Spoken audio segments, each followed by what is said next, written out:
Welcome to real talk channel. ఇప్పట్లో ఎవరి నోట చూసినా, ఎవరిని అడిగినా, ఎవరి మాట విన్నా సోలారా సోలారా సోలారా. సోలారో ప్యానల్స్ మనం ఫిట్టింగ్ చేసుకోవడానికి బ్యాంక్ లోన్ ఇస్తుంది. అది లోన్ ఇచ్చినప్పుడు ఎంత లోన్ ఇస్తుంది, తీరా మనం కట్టడానికి ఎంత కడుతున్నాం, ఎవరికైనా అవగాహన ఉందా? దాని గురించి తెలుసుకుంటున్నారా?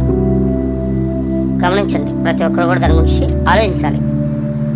సోలార్ ప్యానల్స్ బిగించుకోవడానికి గవర్నమెంట్ అయితే లోన్ ఇస్తుంది కదా, అది బిగించడానికి ఫిట్టింగ్ చేయడానికి 25,000 ఇవ్వాలి.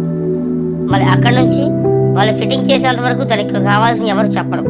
సోలార్ ప్యానల్ బిగించిన తర్వాత 3 ఫేజ్ కరెంట్ అంటారు. 3 ఫేజ్ కరెంట్కి కేటగిరీ 2 అంటే మళ్ళీ దానికి 3 ఫేజ్ కరెంట్ తీసుకోవాలి. 3 ఫేజ్ కరెంట్కి 15,000 అక్కడ కట్టాలి.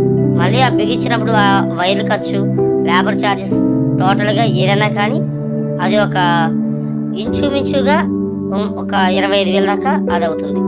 అప్పుడు 50,000 ఫిట్టింగ్ ఛార్జీ, ఎలక్ట్రికల్ ఛార్జీ, మన కరెంట్ బిల్ ఎక్కడ తగ్గుతుంది?